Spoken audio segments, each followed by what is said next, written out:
Science 6, Chapter 5, Separation of Substances. 5. Sedimentation, decantation and filtration.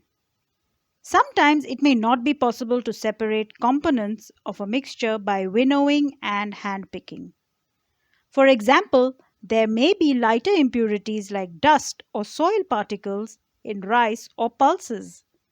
How are such impurities separated from rice or pulses before cooking? Rice or pulses are usually washed before cooking. When you add water to these, the impurities like dust and soil particles get separated. These impurities go into water, which becomes a little muddy. Now, what will sink to the bottom of the vessel? Rice or dust? Why? Have you seen that the vessel is tilted to pour out the dirty water?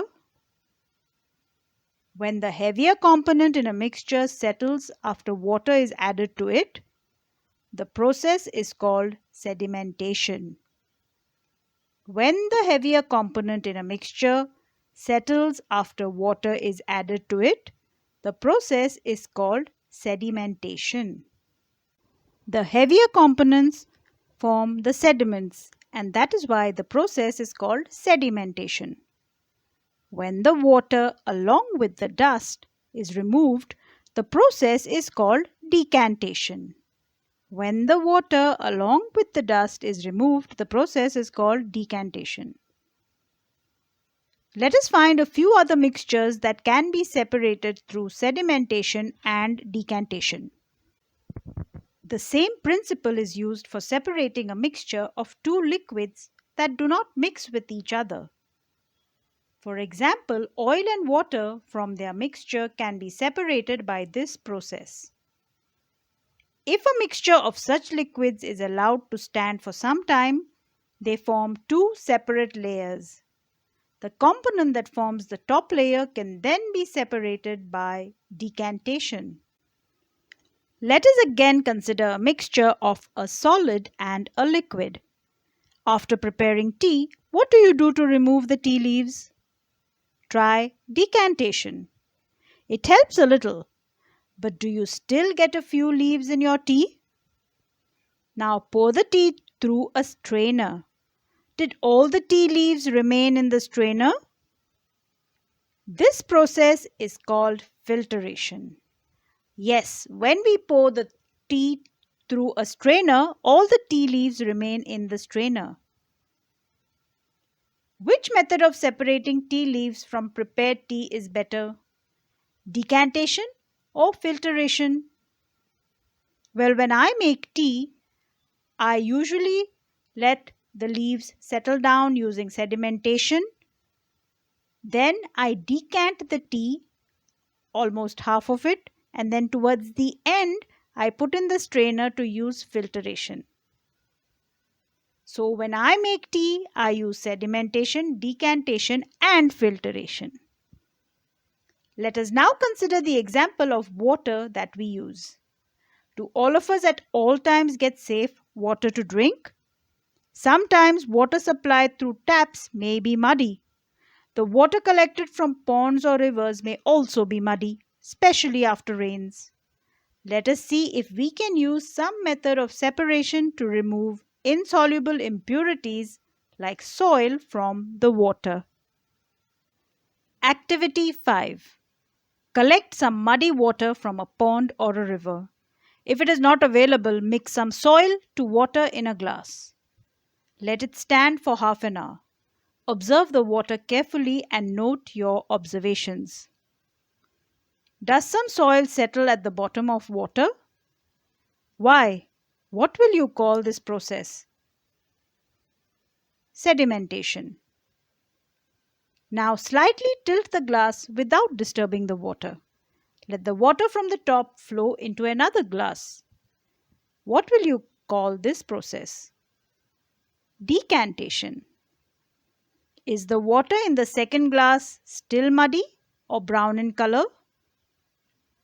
In all probability, yes. Now filter it. Did the tea strainer work? Let us try filtering the water through a piece of cloth. In a piece of cloth, small holes or pores remain in between the woven threads. These pores in a cloth can be used as a filter. In a piece of cloth, small holes or pores remain in between the woven threads.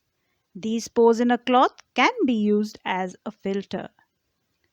If the water is still muddy, impurities can be separated by a filter that has even smaller pores. A filter paper is one such filter that has very fine pores in it. A filter paper folded in the form of a cone can be fixed onto a funnel. The mixture can then be poured on the filter paper. Solid particles in the mixture do not pass through it and remain on the filter. In fact, this is exactly how I make my filter coffee. In boiling water, I put the filter coffee powder. Once it comes to a boil, I let it boil for 2 minutes, turn off the gas, and then I let it sediment. I allow sedimentation to take place. So all the filter coffee powder goes and settles down at the bottom. It sediments. Then I decant it. But along with decantation, I use the filter paper or an old handkerchief to pour the decanted filter coffee into the filter paper.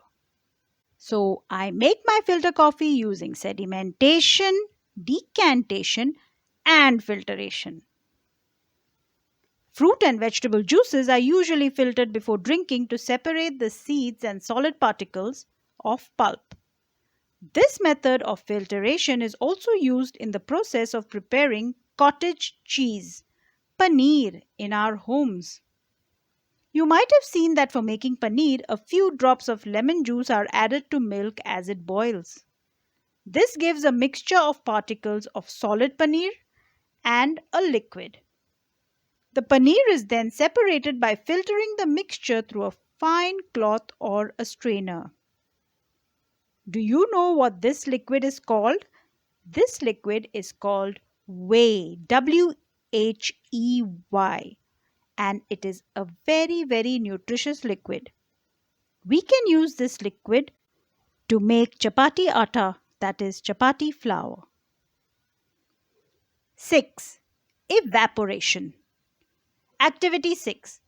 Heat a beaker containing some water. Allow the water to boil. If you continue heating, would the water turn into steam and disappear completely? Yes, it will.